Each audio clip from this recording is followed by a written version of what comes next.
Vous l'avez sans doute remarqué lorsque l'on rencontre un ami qu'on n'a pas vu depuis très longtemps, ou bien un ami qu'on a vu la veille, mais qui est un bon ami à nous. Eh bien, tous nos soucis, on les met de côté. C'est pas qu'il va résoudre nos problèmes, c'est que ça nous apporte de la joie, de l'allégresse, de la tranquillité, de la sérénité, et puis on met de côté tout. Et on passe un bon moment avec notre ami qui est proche. L'Admorazaka de Rabbi Shimon Zalman de Liadi, l'auteur du Tanya que nous étudions, avait l'habitude de dire, imaginez, si un ami a la capacité, la possibilité de nous faire oublier nos soucis, de mettre de côté nos problèmes, qu'est-ce que ça doit être de penser à Dieu, de penser à l'infini du Saint béni soit-il, au Créateur du monde. Imaginez un petit peu. Juste penser vraiment à ce Créateur dans lequel on croit, on met tous nos espoirs. C'est le plus grand de tous les amis qu'on pourrait avoir.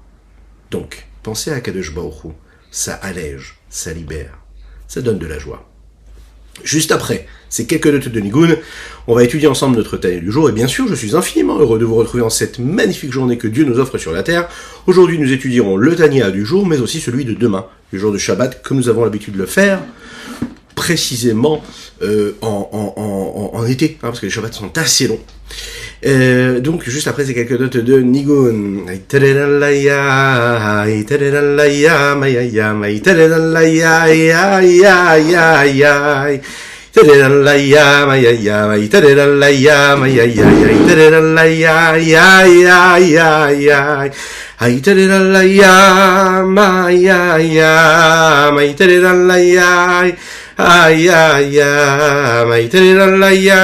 ay, ay, ay, ay. Ay, tiriray, tiriray, ay, ay, ay. Ay, tiriray, ay, ay, ay. Ay, tiriray, ay, ay, ay. Ay, tiriray, ay, ay, ay, ay. Tiriray, tiriray, tiriray, ay, ay, ay, ay. Nous étudions aujourd'hui pour la Refoua chez les mains de Avraham Nissim Bain, Sultana, nous étudions les Ilou Nishmat Avion Ori Rabbi Ruben Veiniser, Alav Shalom, ainsi que les Ilou Nishmat Rav Eliezer Niselevitch. Une preuve des mots du Zohar qui nous permettent d'avancer un petit peu plus dans cette présence d'Akadosh Baruch Hu, de ce Tzimtzum là, cette présence qui se condense, qui se voile, qui se cache, qui s'adapte pour être dans ce monde-là, matériel, physique, dans les limites du monde, et continuer à être en même temps l'infini. On l'a dit, c'est possible hier, on l'a bien expliqué. Pourquoi ? Parce que Kadosh Baruch Hu, c'est une seule chose. Ça n'est pas différents éléments, nous l'avons expliqué que nous réunissons pour créer et constituer un seul élément. Ça n'est pas un assemblage, ça n'est qu'une seule et même chose, unique. Même pas chose, une entité. Même pas entité. Il n'y a aucun mot qui pourrait décrire ce qu'est Dieu. Le principe que nous pouvons percevoir, nous, selon nos limites à nous, c'est celui-ci. En dehors des limites, tout en étant dans les limites. Être dans la nature, être ce qu'il est. Dieu est tout, tout est Dieu. En même temps. Unique, l'unicité. Et là, on va voir une troisième preuve qui nous est donnée dans les mots du Zohar. Et qui nous permet de regarder ce que nous regardons, non pas selon le filtre, selon les repères que la physique, que la matière, que nos repères à nous permettent de voir, de concevoir et de percevoir, mais selon ce que c'est réellement. Ça veut dire ne pas regarder les choses telles qu'elles nous apparaissent, mais telles qu'elles sont, bien au-dessus de toute apparence. Vous savez que c'est pas parce qu'on voit pas que ça n'est pas. Un jour, il y a un Rav qui a posé une question au Rabbi, une question qui nous paraît simple. Vous savez que dans chaque paracha, en Eretz Israël aujourd'hui, on va lire la paracha de Korach, Bezrat Hashem demain, et en France, nous allons lire la paracha Shlach. Et à la fin de chaque paracha, vous pouvez regarder dans les Chumashim, il y a un mot, et ce mot-là a une valeur numérique. Et la valeur numérique de ce mot-là correspond au nombre de versets qu'il y a dans la paracha. Voilà. Ça apparaît dans chaque paracha. Ce Rav va voir le Rabbi, et lorsqu'il discute avec le Rabbi, il pose la question au Rabbi, et il lui dit, je ne comprends pas, il y a une paracha dans laquelle n'apparaît pas, en fin de paracha, le mot qui nous permet d'avoir la valeur numérique du nombre de versets qu'il y a dans la Sidra. La parashat Pekoudé.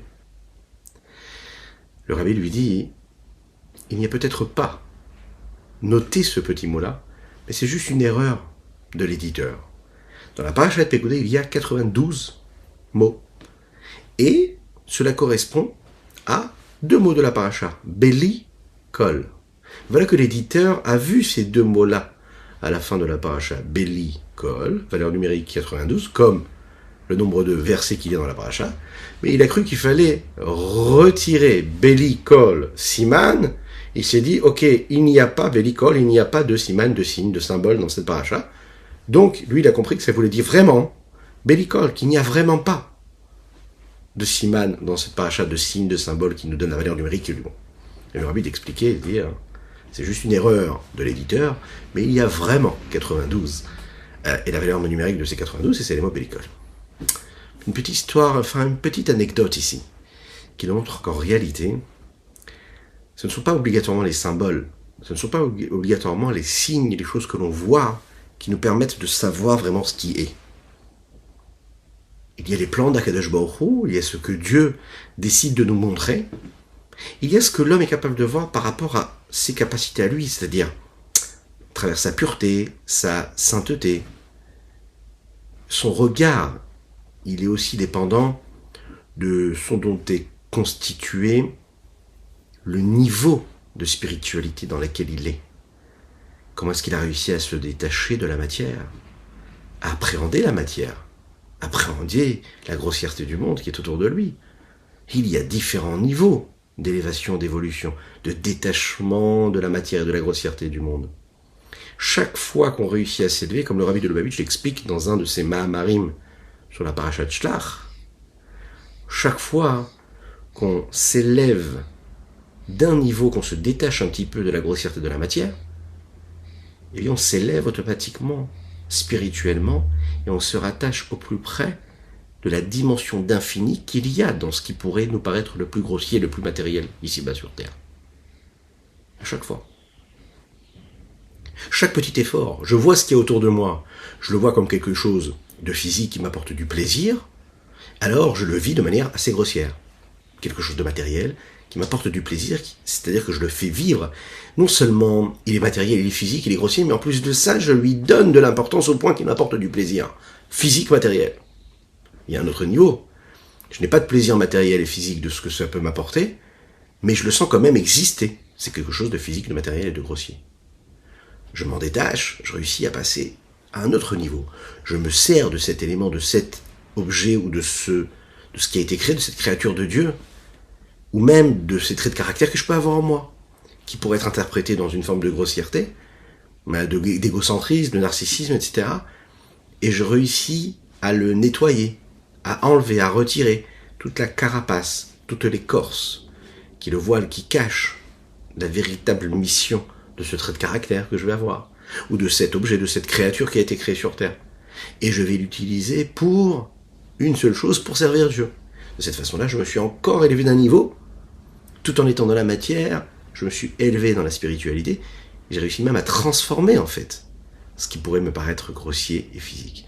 À chaque fois que j'évolue dans cette transformation-là, dans ce détachement d'abord, ensuite dans cette considération un peu éloignée, dans ce désintérêt que j'ai pour la matière, et ensuite dans la transformation, et ensuite dans l'évolution, ensuite dans la sanctification, la purification, chaque fois j'évolue, et je passe d'un palier à l'autre qui me permet, en fait, de faire quoi ? De toujours être sur Terre, ici-bas, tout en étant dans un monde physique, matériel et limité, mais en fait, à ce moment-là, je suis en train de toucher à un dévoilement de Dieu qui est beaucoup plus présent. Il était là, mais j'ai réussi juste à le découvrir. J'ai retiré les écorces, je nettoyais tout ce qui était possible de cette créature, de ce sentiment, de cette émotion, et même de cette idée intellectuelle, qui est un niveau qui est très très très élevé. Dans la Kabbalah, on nous explique comment techniquement cela se passe. À quel niveau ça touche quelque chose. Tel côté, tel monde, et encore une évolution, et encore un niveau, et encore un degré.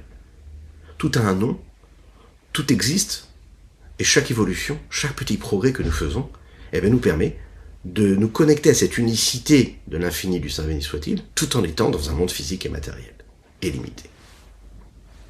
L'Echaim, l'Echaim, l'Echaim.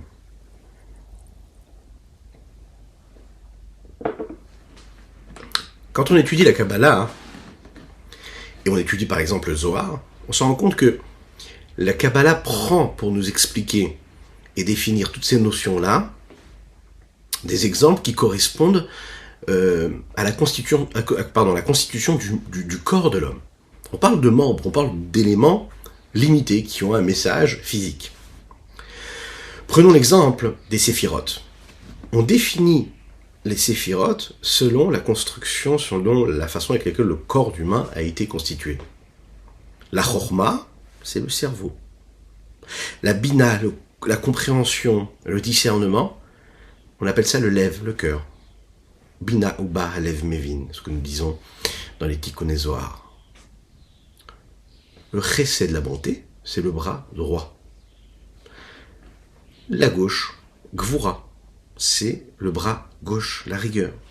Ensuite, nous avons ce qui est au milieu, tiferet, l'harmonie, la jonction des deux ensemble. Et là, c'est le corps, proprement dit. Netzach ve'od, on le dit dans le Patachéo que nous allons lire juste avant la tfila de Mincha ce soir, de Erev Shabbat, ce sont ces deux hanches qui sont aux deux extrémités, sur les deux côtés du corps. Nous avons d'un côté Netzach, de l'autre côté Od. Ensuite, nous avons l'endroit du Brit Kodesh, de la Brit Mila, qui, elle, correspond à la Sphira de Yesod. Et bien sûr, nous avons Malchut. Malchut, qui correspond également au P, à la bouche, à la parole, à la communication. Quand on étudie la Kabbalah, il y a une règle globale générale. Il faut retirer de leur sens simple ce qu'on est en train de dire à travers les mots qu'on emploie dans la Kabbalah. Qu'est-ce que ça veut dire ? Ça veut dire que bien sûr, on imagine bien, quand nous parlons des séphirotes et que nous parlons de Dieu, il ne s'agit pas vraiment d'un corps, d'un côté droit, d'un côté gauche, puisque Dieu n'a pas de forme. Et toutes les expressions ne sont juste que des images qui nous permettent de percevoir l'idée qui nous est relatée dans la Kabbalah. Quand on réfléchit et qu'on comprend la profondeur cachée derrière ces images qui nous sont données dans la Kabbalah, alors à ce moment-là, on peut comprendre un petit peu plus ce dont il est question. De manière bien précise, la source de la Torah Kabbalah, c'est le livre du Zohar. Les paroles du Harizal proviennent également du développement qu'on est capable de faire de ce que le Zohar peut nous dire. Puisqu'il y a une façon d'expliquer ce que le Rabbi Yitzhak Luria nous développe dans ses écrits, on peut comprendre dans ses écrits comment comprendre ce qui est écrit dans le Zohar. Dans le Zohar, il est écrit « Leit atar panui mine ». Il n'y a pas un seul endroit qui soit libre de lui. De qui ? De Dieu. Aucun endroit, aucune place dans l'espace qui soit libre de Dieu. Le Zohar approfondit et il détaille et il dit qu'Akadosh Baruch Hu se trouve dans chaque endroit et il n'y a aucune chose qui serait extérieure à Dieu. Voilà ce que dit le Zohar. Il est bien clair que dans les mots d'Akadosh Baruch Hu, dans les mots du Zohar, on comprend et on constate qu'Akadosh Baruch Hu se trouve dans chaque endroit. Et bien sûr, logique, comme nous avons développé ça dans le cours précédent, impossible de dire qu'Akadosh Baruch Hu se serait retiré du monde pour laisser un monde exister et évoluer tout seul. On est obligé de dire que d'après le Zohar, quand nous parlons du Tzimtzum, ça n'est pas le Tzimtzum comme son sens simple nous le demande et nous l'exige, mais c'est l'idée qu'il y a derrière le Tzimtzum. Quand on dit qu'il y a eu un Tzimtzum, il y a ce voile qui s'est installé, c'est un voile qui cache l'intensité de lumière, mais qui ne veut pas dire que cette intensité de lumière a disparu pour laisser un espace vide. Le Zohar, d'ailleurs, répond à cette question qui pourrait se révéler à nous. On a dit, par exemple, que la connaissance de Dieu, la conscience de Dieu, le fait qu'il sache ce qui se passe dans le monde, c'est une connaissance et une conscience profonde. Un peu comme quand un homme sait ce qui se passe et ce qu'il ressent à travers tous les membres de son corps.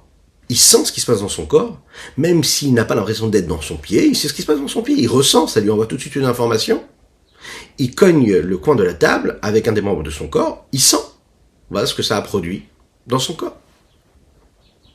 Ça n'est pas une conscience et une information extérieure à son corps, à ce qu'il est lui, mais c'est une conscience et la connaissance de quelque chose qui se passe à l'intérieur de lui. On est d'accord aussi que quand on se restreint à juger, à jauger également les événements uniquement par notre regard intérieur, eh bien un homme peut en réalité être complètement détaché de ce qui se passe à l'extérieur et de ne pas réagir à ce qui se passe à l'extérieur. Ça veut dire qu'autour de lui, il peut y avoir un volcan qui se déclare, il peut y avoir une tempête, il peut y avoir énormément de choses. S'il décide à l'intérieur de sa conscience de ne pas être touché par ce qui se passe à l'extérieur, eh bien il peut subir ce qui se passe à l'extérieur sans changer quoi que ce soit.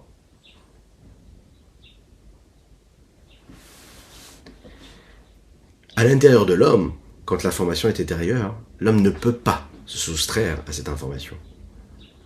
Tout ce qu'il ressent, il le ressent. Il ne se pose pas de question de savoir est-ce qu'il veut ressentir la douleur que peut lui produire le fait qu'il se soit cogné sur le coin de la table. Il ne peut pas décider ça.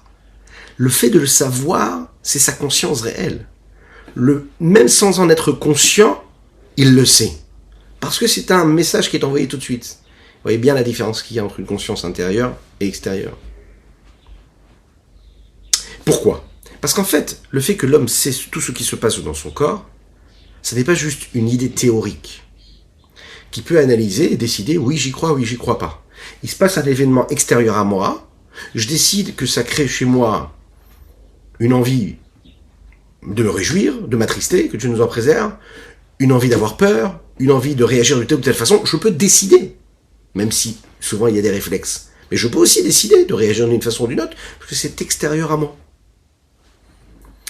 Pourquoi est-ce que dans le corps je le ressens tout de suite ? Parce qu'en fait, la vitalité qu'il y a dans le corps qui me permet d'avoir les différents membres du corps en éveil, c'est justement la vitalité divine qu'il y a à l'intérieur. La vitalité, quelle vitalité ?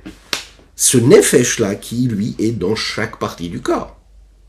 Donc ce qui se passe dans chaque partie du corps a une influence sur l'âme. Et donc l'âme ressent automatiquement ce qui se passe. Elle est en connexion directe puisque c'est l'énergie même de chaque membre. Puisque la connaissance de Dieu, de ce qui se passe dans le monde, c'est une conscience qui, elle, comme l'âme que nous avons chacune et chacun dans notre corps, donc c'est-à-dire qu'il est à l'intérieur de la vitalité de chaque créature, de chaque chose, de chaque élément du monde. Donc, puisqu'il est dans chaque détail, il sait tout ce qui se passe en temps réel, comme le corps qui ressent tout ce qui se passe dans son corps, comme l'homme qui ressent tout ce qui se passe dans la vitalité de chaque membre de son corps.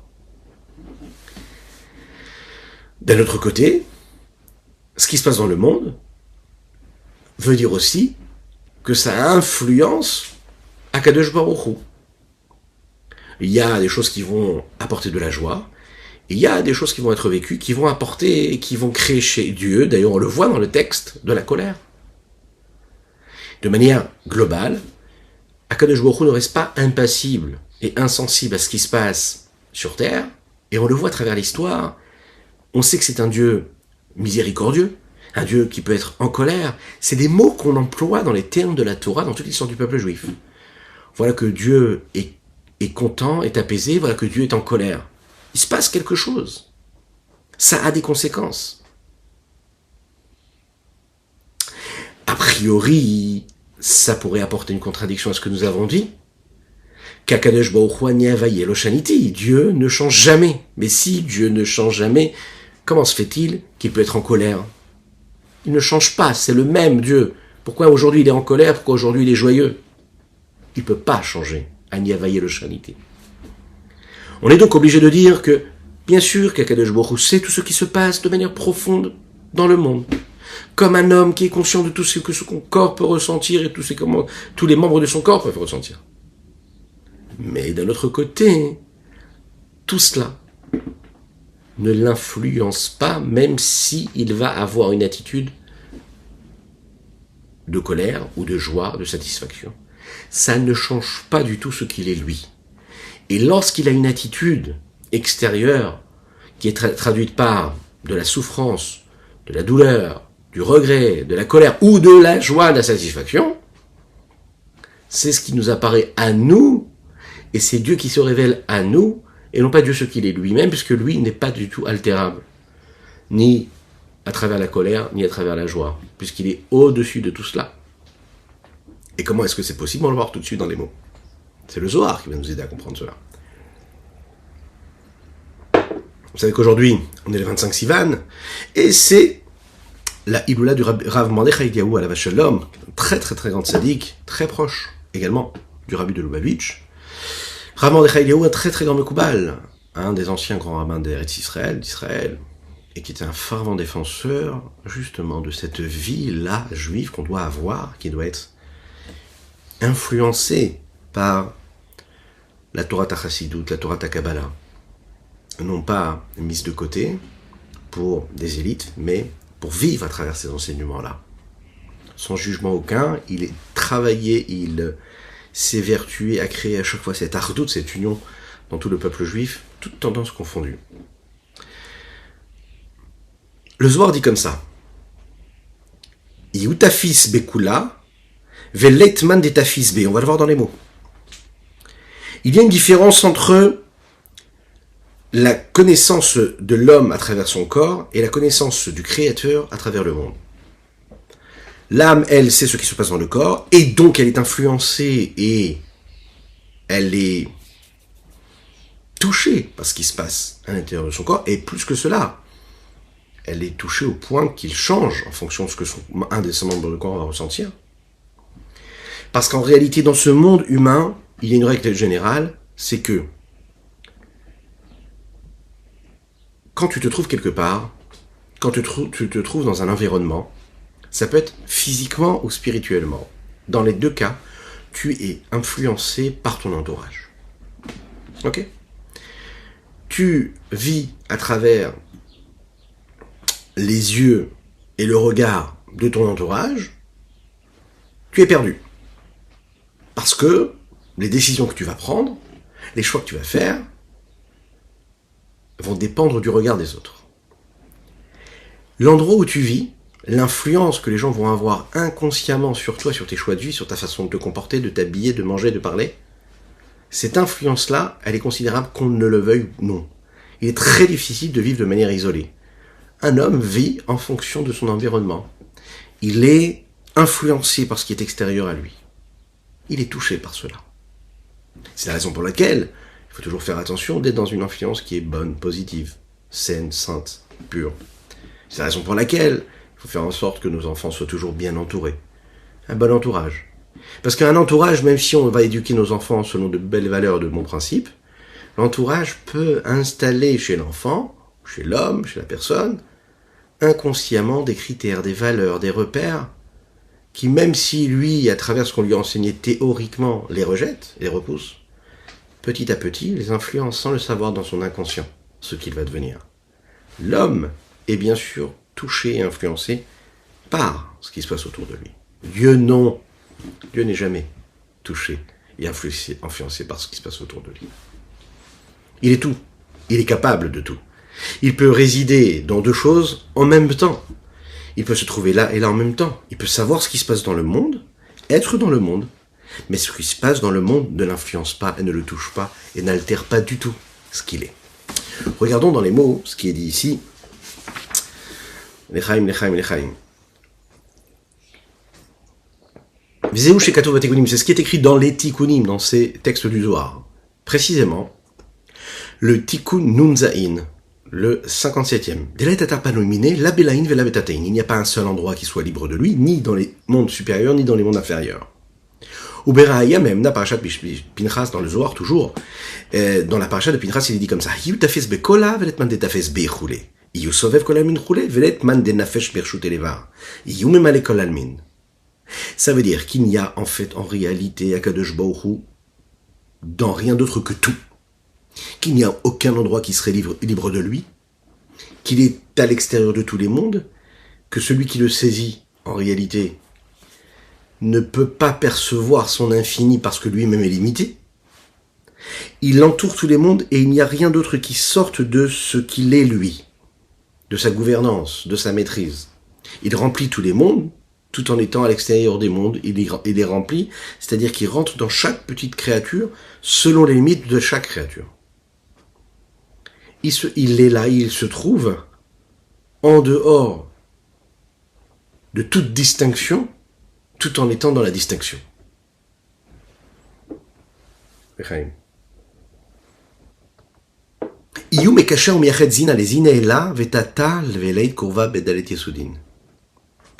Il s'attache, et il attache, et il réunit l'espèce avec une autre espèce, l'inférieur et le supérieur. Il n'y a pas de rapprochement entre les quatre bases dont le monde est constitué. L'existence du monde, telle qu'elle est constituée. Et là, Akadosh Baruch Hu Kadeyu Benayu. C'est seulement dans Akadosh Baruch Hu et Akadosh Baruch Hu lui-même qui définit ce qu'ils peuvent être à travers leurs différences. Atkan Leshono, jusqu'ici le langage du Zohar. Ça veut dire que lui seul réunit, crée cette unicité-là entre les différentes entités de l'existence et même parfois même les contradictions de toutes ces créatures-là.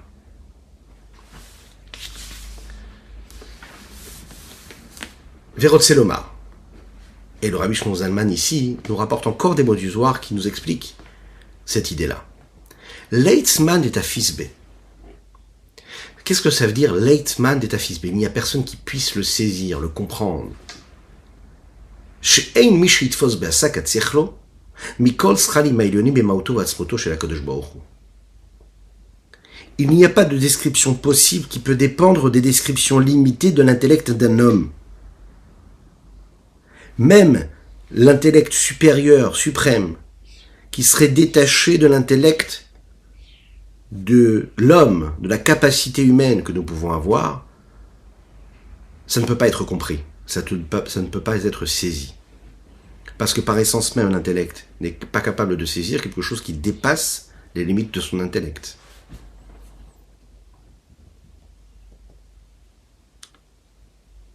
Il n'y a pas de sens de dire sur quelque chose que je ne peux pas comprendre, que je ne peux pas le comprendre et qu'elle est grand, que c'est quelque chose de grand et de trop grand pour moi de le comprendre, si je ne suis pas capable de la saisir.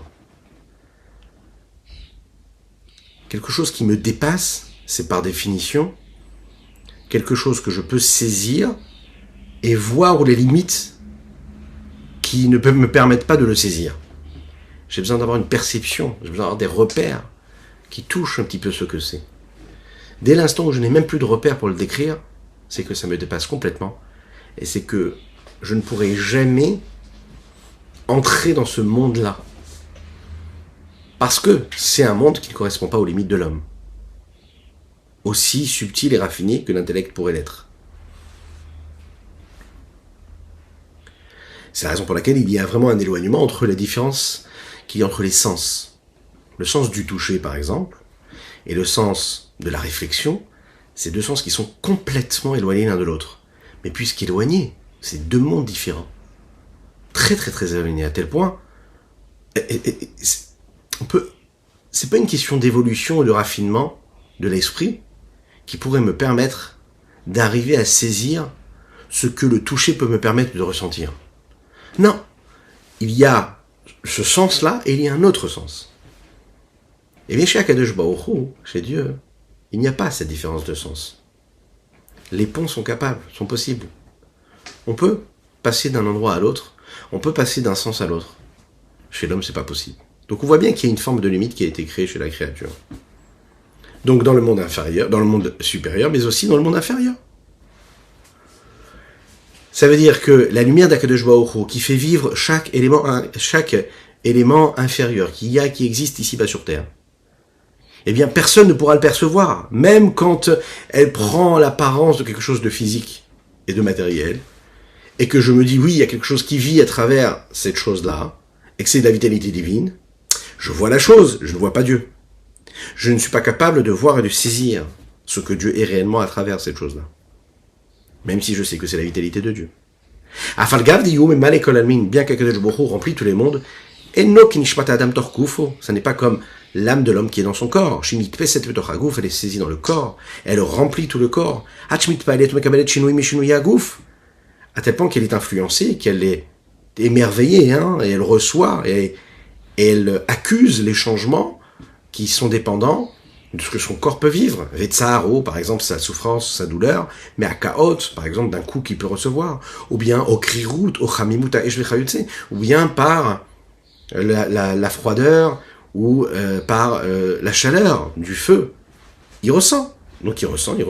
C'est-à-dire que tous les membres du corps ne vont pas être touchés par la brûlure, mais si un membre du corps a été brûlé, que Dieu nous en préserve, ben c'est tout le corps entier qui ressent quelque chose. Ce qui n'est pas les cas de Dieu. Il ne reçoit aucun changement de ce monde-là, que ce soit en été, que ce soit en hiver, que ce soit le jour, que ce soit la nuit. Comme il est dit, même l'obscurité ne s'obscurcisse pas pour lui. Ça veut dire quoi? N'altérera jamais ce qu'il est. Pour Dieu, le jour ou la nuit, David Amelach le dit dans les psaumes, c'est la même chose, il n'y a pas de nuit, il n'y a pas de jour. La lumière est la même la nuit, quand nous parlons de Dieu. Les fichiers non parce qu'en fait, il n'est pas altéré, il n'est pas sujet à changement ou altération, même en étant dans le monde, même quand il est la vitalité même de ce monde-là, précisément. Il est la vitalité de ce monde-là, et en même temps, il n'est pas changé par chaque chose qu'il y a dans le monde.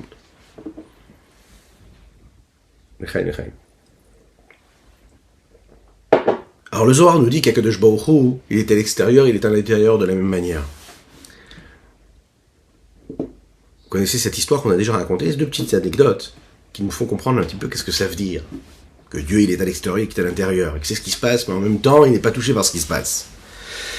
Le rabbi de Sochotchov, le Avnei Nezer, quand il était enfant, il y en a un qui lui a dit comme ça, je vais te donner une pièce de 1 rouble, si tu es capable de me dire où c'est que Dieu se trouve.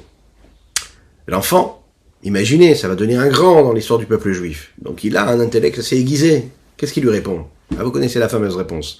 Il lui dit, toi tu me donneras 1 rouble si je te dis où Dieu est. Eh bien moi je te donnerai 2 roubles si tu es capable de me dire où Dieu n'est pas. Ça a été la réponse de l'enfant. D'un autre côté, il y a une autre histoire qui concerne le rabbi de Kotsk. Rabbi Menachem Mendel de Kotsk. Un jour, il a demandé à un de ses élèves, ou à ses élèves plusieurs, où Dieu se trouve. Alors, grand étonnement, il leur a expliqué. Il leur a dit comme ça, Kadosh Baruch Hu, Dieu se trouve là où tu lui permets de rentrer. On ferme les yeux. Et on se pose cette question-là. Dans ma vie aujourd'hui, dans quoi je laisse rentrer Dieu? Est-ce qu'il y a des compartiments où je dis non, Dieu, là, je le laisse dehors. Non, là, je veux gérer ça en fonction de ce que j'aime, ce que j'aime pas. Non, là, j'ai envie comme ça, donc je fais pas rentrer Dieu. Non, je le laisse dans le livre. Non, je le laisse dans ce que je fais, dans ma pratique. Je choisis un petit peu ce qui m'intéresse. Je fais ma cuisine. Est-ce que c'est possible? Dieu, il rentre là où tu le laisses rentrer. Dieu, il est partout. Donc ça dépend de ce que toi, tu décides de faire. Elle est faite de quoi, ta réalité? D'une présence de Dieu ou pas? Rabbi de Kotsk le dit de cette façon-là. Donc en fait, qu'est-ce qui a raison dans ces deux histoires? D'un côté, dans la petite histoire, dans la première histoire avec le rabbi de Sochotchov, qu'est-ce que nous avons? Nous avons quelqu'un, un enfant qui répond en fait, Dieu il est, tu ne peux pas me trouver un seul endroit dans le monde où il n'y aurait pas Dieu. Dans notre histoire, on nous dit que quoi? Peut-être que Dieu en fait, il est là que parce que tu le laisses entrer, donc peut-être qu'il ne serait pas partout, parce que je ne l'ai pas fait rentrer. Attention, de petites anecdotes, mais qui ont un sens très très très profond. Alors, quelle est la différence entre ces deux histoires? Alors, la vérité, c'est que, comme nous disons, divrei Elokim Chaim, Elovaelu divrei Elokim Chaim, ces deux façons de voir sont des paroles de Dieu.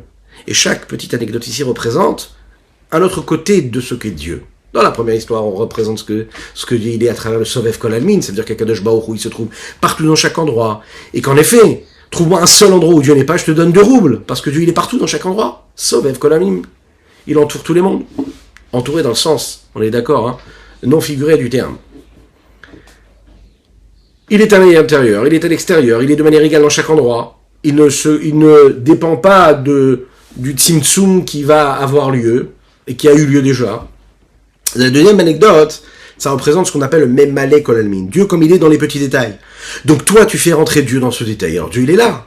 Tu ne lui permets pas de rentrer dans ce détail, donc il n'est pas là, entre guillemets. En fait, Akadosh Baruch Hu, il se dévoile partout. Il se dévoile partout de manière différente. il se dévoile de manière voilée quelque part, et il se dévoile de manière dévoilée quelque part.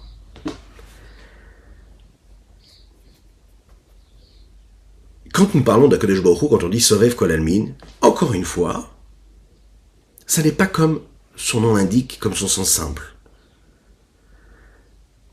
Sovev Kol Almin, on pourrait croire qu'en fait, il y aurait une lumière divine qui serait infinie, qui entourerait le monde de manière superficielle, extérieure, comme on en a parlé par exemple du Tzimtzum, qui a vraiment, et qu'il y aurait eu vraiment, un retrait de Dieu, et pour laisser le monde exister. Dans ce cas-là, ça voudrait dire que Memele Kol Almin, ça veut dire que ce petit faisceau là que nous avons appelé le cave dans notre premier cours sur ce sujet, qui a traversé l'espace, d'accord, et qui en réalité devient cette Ashgacha Pratit, ce Dieu-là qui serait là, mais qui serait complètement en retrait, mais qui serait juste là à travers une forme de providence divine. Mais de la même manière que nous n'avons pas expliqué comme son sens simple Tzimtzum, eh bien il ne faut pas expliquer comme son sens simple le fait de dire quelque chose est à l'extérieur ou à l'intérieur. Il faut bien comprendre ici une chose, le Rabbi Shlomo Zalman nous le rappelle, selon les enseignements du Rabbi Tzrak Luria, du Harizal, selon les enseignements du Zohar. Akadosh Baruch Hu, Dieu se trouve dans chaque endroit, partout, tout le temps, à l'intérieur et à l'extérieur, partout. La lumière de Dieu, dans ce monde-là, elle est là, présente, et à aucun moment elle ne s'altère. Makif, c'est un principe aussi, c'est un mot qu'on emploie dans la Chassidut ou dans la Kabbalah, qui correspond à ce sovev quelque part. Pnimi, intérieur, correspond plus à ce qu'on appelle ici le Memal et Kol Almin, ce qui remplit tous les mondes. Makif, c'est bien sûr quand nous parlons de quelque chose de grand qui entoure quelque chose de plus petit. Il englobe. Il n'est pas en correspondance directe avec les formes de ce qu'il est en train d'englober. Il englobe de manière globale. Il n'épouse pas les formes et les limites de l'objet qui est entouré. D'un autre côté, nous avons ce qui est pnimi, ce qui est profond. C'est quelque chose qui rentre à l'intérieur de celui qui reçoit. Ça veut dire qu'il s'adapte aux limites de ce réceptacle. Il est vraiment limité. Il est vraiment aussi grand et aussi petit que l'objet que celui qui reçoit. Prenons un exemple dans la vie de tous les jours. Les besoins de l'homme se définissent et peuvent être séparés à travers ces deux notions-là. Ce qui est extérieur et qui est makif et ce qui est pnimi qui est intérieur. Une maison, un toit, c'est considéré comme quelque chose qui englobe l'homme de manière extérieure. La nourriture, c'est un besoin que nous avons, nous les hommes, c'est un besoin qui est moins extérieur et plus intérieur pour l'homme. La maison est à l'extérieur, elle ne me touche pas le corps. La nourriture, c'est quelque chose que je fais entrer dans mon corps et qui devient ce que je suis. Ce qu'on appelle pnimi, quelque chose d'intérieur. La maison, elle va entourer l'homme de l'extérieur. Elle ne change pas en fonction de la hauteur, du poids, des dimensions de l'homme. Elle est comme elle est et elle recouvre tous les hommes de manière égale. Celui qui sera un petit peu plus grand, celui qui sera un peu plus petit. Elle ne considère pas, elle ne prend pas en considération les différences de chacun et chacune. Elle est extérieure. Dans la nourriture, qu'une personne est capable de faire entrer dans son corps, il y a une nourriture qui doit correspondre à chacun. L'enfant, par exemple, on va lui donner une forme de nourriture. Une personne qui grandit va manger de manière différente. Il y a des aliments qu'il va manger, il y en a d'autres qu'il ne va pas manger. Il y a des aliments dont il est allergique, il ne va pas les manger. L'autre va pouvoir les manger. Pourquoi ? Parce que ça rentre à l'intérieur de ce qu'il est lui. Un enfant qui grandit, un adulte qui vieillit, va à chaque fois adapter sa nourriture, parce que ça rentre à l'intérieur de lui. Alors, est-ce que de décrire la maison comme étant un makif, ça veut dire qu'il n'influence pas du tout ce qui se passe à l'intérieur, parce qu'il est juste extérieur, ou il a quand même une influence sur les personnes qui sont à l'intérieur? Alors la réponse, elle est que, bien sûr que ça influence celui qui est à l'intérieur aussi. Comment ? Tout simplement un homme qui a une maison Baruch Hashem, ce qu'on souhaite à chacun, de la plus belle des manières, dans l'opulence matérielle et spirituelle. Bien, une maison, ça lui apporte quoi ? Une protection, une stabilité. Ça lui permet d'avoir une vie personnelle, particulière, singulière. Ça lui permet d'avoir une vie privée, ça lui permet d'avoir une forme de chaleur quand il fait froid à l'extérieur, ça lui permet d'avoir un endroit où s'isoler quand il fait trop chaud à l'extérieur. C'est un endroit qui lui donne tous les besoins qu'il a besoin d'avoir, une tranquillité. A priori, ça n'est juste qu'extérieur à lui, mais ça l'apaise, ça lui apporte aussi, ça influence aussi ce qui se passe à l'intérieur de son être. Alors, la maison est toujours appelée makif, quelque chose qui est extérieur, qui le recouvre de l'extérieur. Mais ça a quand même une influence. Mais cette influence-là, on va le voir, elle est quand même plus éloignée que l'influence et que l'impact que peut avoir la nourriture qui rentre à l'intérieur du corps de l'homme.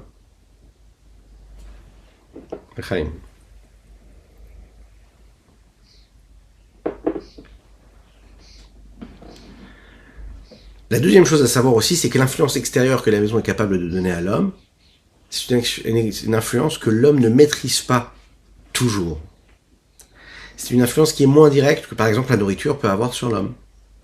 En effet, comme nous l'avons expliqué, la nourriture que je vais manger, ça doit être une nourriture qui correspond au corps de la personne qui le mange. Dès l'instant où un enfant il mange quelque chose qui ne lui correspond pas, ça se voit tout de suite, ça se ressent tout de suite. D'accord ? Dans cette lumière dont nous parlons ici, d'Akadosh Baruch Hu, il y a deux formes de lumière et de dévoilement de Dieu. Il y a la lumière de l'infini du Saint béni soit-il qui précède ce que nous appelons le Tzimtzum, à l'état brut. Ce qui apparaît tel qu'il est dans le monde. Il ne s'adapte pas au réceptacle, à l'outil, à tel ou tel critère, tel ou tel trait de créature. Non, c'est une lumière, une influence qui est globale pour tous et elle est intense. Elle n'a pas été du tout adaptée, changée en fonction du réceptacle. Ce que nous appelons dans les termes de la Kabbalah le grand cercle. Un petit peu comme toutes les parties d'un cercle sont éloignées de manière égale du point qui est au milieu. Ça peut être un grand cercle, un énorme cercle, mais tout autour, il n'y a aucun niveau qui sera plus élevé, plus éloigné que du centre, du point qui est au centre. D'accord ? Tout ce qui est autour est égal. C'est la raison pour laquelle nous appelons ça ce Higoul. Ça veut dire que la lumière d'Akadosh Baruch Hu, elle est là de manière égale partout. On va appeler ça le Or HaSovev. Mais ce qui est très intéressant, qu'on pourrait le traduire de manière différente en hébreu et dire que c'est un Or HaKolel. D'ailleurs, c'est comme ça qu'on l'explique dans la Chassidut ou la Kabbalah. C'est une lumière qui inclut en fait tout de manière égale. Il y a la lumière d'Akadosh Baruch Hu, comme c'est un cercle, alors c'est partout pareil. Par rapport au centre, c'est partout pareil. Donc ça ne veut pas dire qu'il est superficiel extérieur, ce makif-là. Ça ne veut pas dire que cette lumière-là, elle est extérieure. Non, elle est tellement intérieure qu'elle est intérieure de l'intérieur. Et son influence, elle est partout. Elle inclut tout le temps. Seulement, cette forme-là de lumière, quelque chose de global, mais qui n'est pas condensé, compressé, adapté, voilé en fonction de la créature, du réceptacle qui va la recevoir. La conséquence, elle est que nous ne sommes pas capables, nous, les êtres humains, sans travail particulier, et toutes les autres créatures d'ailleurs, de percevoir et de saisir cette lumière-là, puisque c'est une lumière qui dépasse nos limites. Et puisque ça dépasse nos limites, on ne peut pas la percevoir.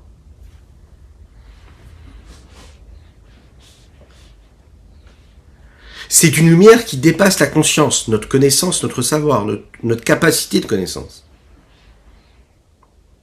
Mais puisque quand nous disons qu'il y a eu un Tzimtzum et que ce Tzimtzum-là n'est pas comme son sens simple l'indique, cette lumière-là se trouve partout, tout le temps, dans chaque petit détail, avec toute sa puissance. Le Hanurazaken, Rabbi Shlomo Zalman va nous dire ici dans les mots, il le définit de cette façon-là. La lumière, le Or HaSovev, c'est la connaissance de Dieu dans le monde. C'est la base même de l'existence du monde. Chaque petit détail qu'il y a dans le monde, il existe par cette force-là, ce potentiel du fait que Dieu sache ce qu'il est. Il existe parce que Dieu le sait, Dieu le connaît. Chaque petit détail. Et donc, on est obligé de dire que cette connaissance, cette conscience-là, entre même dans la profondeur et dans l'intériorité de chaque petit détail. Et elle n'est pas extérieure à lui. Mais en même temps, le fait que Dieu sait ce qui se passe dans chaque petit détail, ça ne veut pas dire que chaque petit détail, lui, est conscient de sa présence divine. C'est pas parce que Dieu il est dans le petit détail que moi je suis capable de savoir et d'être conscient de cet infini et de cette intensité. Akadosh Baruch Hu sait ce que nous faisons, c'est ce à quoi nous pensons, c'est ce que nous disons, mais nous, on n'est pas conscient de cette connaissance, de cette conscience, de ce savoir de Dieu. On ne sait pas ce que lui sait. C'est en fait la description que nous pouvons en donner de ce Sovev Kol Almin. Un petit peu comme un homme qui sait quelque chose, d'accord, sur quelque chose d'autre, sur une autre personne. On pourrait donner un exemple pour cela. Nechaim. Prenons Réhouven, qui lui sait et pense à Shimon. Une personne qui pense à une autre personne. La connaissance de Réhouven, ce que Réhouven sait sur Shimon, ne veut pas dire que Shimon est conscient que Réhouven sait ce que lui sait. Dans la conscience de Shimon, la connaissance et le savoir de Réhouven n'existent pas. Mais ça ne change en aucun cas le fait que Réhouven, lui, peut savoir ce que Shimon sait. Akadosh Baruch Hu, c'est pareil. Akadosh Baruch Hu, il sait tous les petits détails qui se passent dans le monde. Il se trouve dans les petits détails du monde. Et en même temps, ces créatures-là qui sont sues par Dieu et qui sont régies par cette vitalité divine ne sont pas conscients de ce savoir, cette conscience-là de Dieu.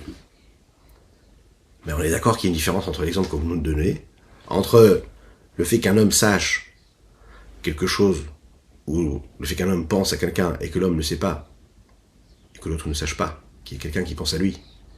Et le fait qu'il ne sache pas, ça ne veut pas dire que ça altère le fait que le premier sache ce qu'il a dans la tête. Et le fait de parler de Dieu, c'est pas vraiment la même chose. On va le voir. Dans le cas de Réhouven et de Shimon, qu'est-ce qui se passe? C'est un savoir, une conscience qui est fondamentale, mais qui est extérieure.